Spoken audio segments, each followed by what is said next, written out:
নমস্কার বন্ধুরা, welcome to my channel cooking fun মস্তিতে আপনাদের সবাইকে স্বাগত জানাই। চলুন আজকে ঘরে পেঁপে রয়েছে, কি বানাবো তাই ভাবছি যে পেঁপেটা দিয়ে আজকে পেঁপের ঘন্ট বানাই।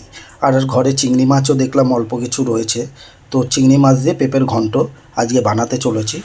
পুরো ভিডিওটা আপনারা দেখবেন, আশা করি আপনাদের খুব ভালো লাগবে। চলুন তাহলে আমি রেসিপিটা শুরু করি, আর দেখতে থাকুন, আমি সব বলবো কি কি লাগছে।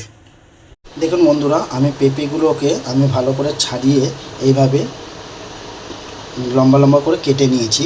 আর এই ঘষণির সাহায্যে আমি একটু গ্রেট করে নেব। চলুন আমি পেঁপেগুলোকে ভালো করে গ্রেট করে নিই। দেখুন বন্ধুরা, পেঁপেটাকে কি সুন্দর আমি গ্রেট করে নিয়েছি। দেখুন এভাবে মিহি করে গ্রেট করে নিয়েছি। এবার এটাকে আমি এখানে গরম জল করছি। গরম জল করলে এই গরম জলটার মধ্যে আমি পেঁপেটাকে দিয়ে রেখে দেবো। ফোটাবো না, গ্যাসের ওভেন বন্ধ করে দেবো। জাস্ট গরম জলটা হলে এটার মধ্যে খালি ফেলে রাখবো। দেখুন বন্ধুরা, আমি চিংড়ি মাছগুলোকে এইভাবে কিমার সাইজে কেটে নিয়েছি। এরকম ছোট ছোট করে কিমার মতন কেটে নিয়েছি। দেখুন বন্ধুরা, আমি গরম জলে ভিজিয়ে রেখেছিলাম। দেখুন এখন আমি জল ঝরাতে রেখে দিয়েছি, এরকম হয়ে গেছে। এবার এটাকে খানিকক্ষণের জন্য জল ঝরানোর জন্য রেখে দেবো।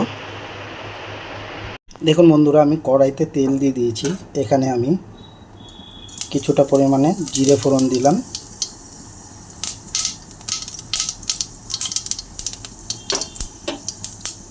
আর দুটো শুকনো লঙ্কা ফোড়ন দিলাম।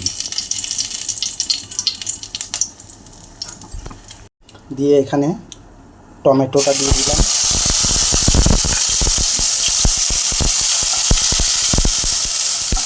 টমেটো পেস্টটা দিয়ে দিলাম, আর কাঁচা লঙ্কাগুলো দিয়ে দিলাম।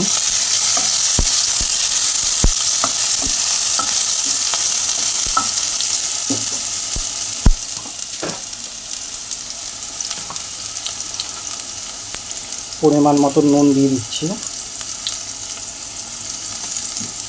দিয়ে ভালো করে একটু নাড়িয়ে চাড়িয়ে নেব।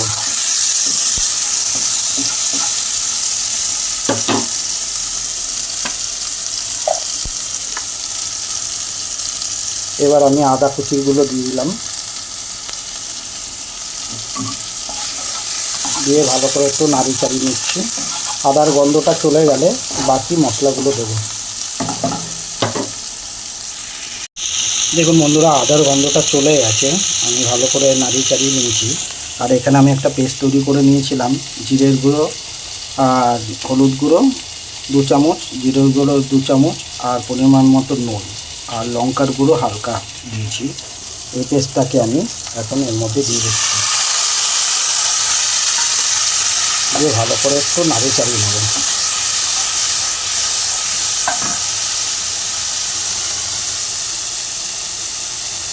বাটির মশলা ধোয়া জলটাকে আমি দিয়ে দিলাম। দিয়ে ভালো করে কষিয়ে নেব।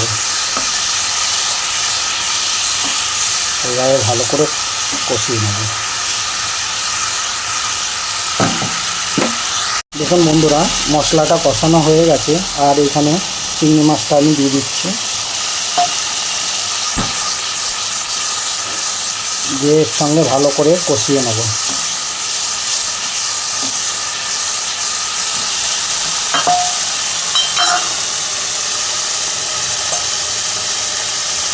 সামান্য পরিমাণ জল অ্যাড করব, মশলাটা যেন পুড়ে না যায়। দিয়ে একটু ভালো করে নাড়িয়ে চাড়িয়ে নেব।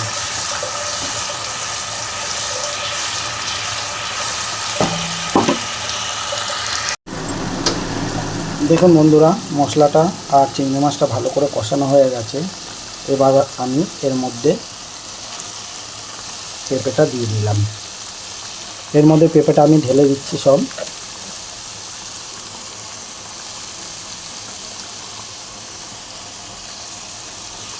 দিয়ে ভালো করে আমি মশলার সঙ্গে মাখিয়ে নেব।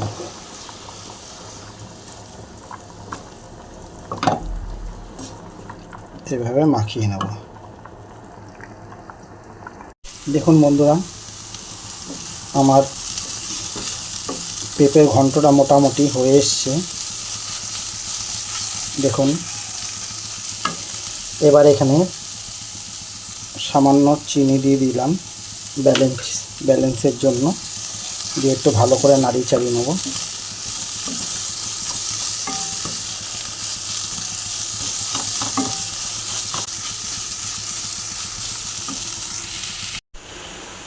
দেখুন বন্ধুরা, আমার চিংড়ি মাছ দিয়ে পেঁপের ঘন্টটা অলমোস্ট কমপ্লিট হয়ে গেছে। এবার আমি নামিয়ে নিচ্ছি।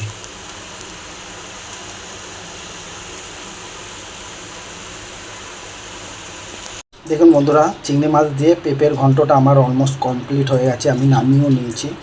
দেখুন, এইবার এই যে ধনে পাতাগুলো আমি উপর থেকে এইভাবে দিয়ে দিচ্ছি।